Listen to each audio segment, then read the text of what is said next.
Fermerët e Dibrës vijojnë të jenë skeptik sa i përket të ardhmës së bujqësisë. Problemi kryesor mbetet mos mbështetja në rastet e dëmtimit që u bëhet të mbjellave qoftë në frutikulturë, qoftë në kultura të tjera.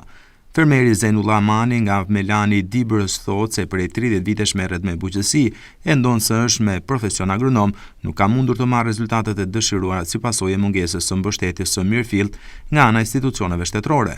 Mani shton se vitin e kaluar i gjithë prodhimi qershisë në Dibër u dëmtua si pasojë e modit të ftohtë gjatë muajit prill. Për këtë, thot ai, askush nuk u dëm shpërblye apo nuk u mbështet financiarisht nga shteti. Fermeri Zeinullah Mani thotë se vetë ai ka marrë vetëm mbështetje me naftë për punimin e parcelës së kultivuar me qershi e asgjë më shumë.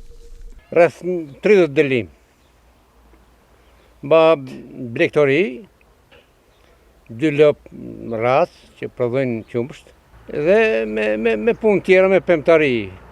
Pemtari kam më shumë, qershi. Dëmtu edhe nuk morëm fare prodhim. Probleme nga më të ndryshme.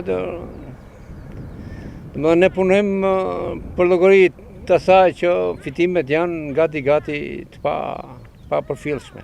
Po 0-0 vetëm se sa mundemi e punësohemi. Kërkojmë edhe shteti, sa ti kërkoj shtetit, shteti është bërë për vete në hall pa ditë. Po vetëm me këtë skemën e naftës edhe tjetër jo. E vallaj aty vlen për dëshiru puna se bëjmë mundin, i përkasim edhe efekt nuk bëjmë. Leqet janë pak në ndora.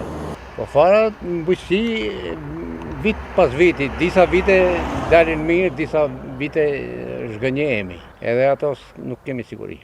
Fermeri Zeinullah Mani thotë gjithashtu se do të vijojë të merret me bujqësi edhe pse shpresa për të qenë aty ku duhet është venitur.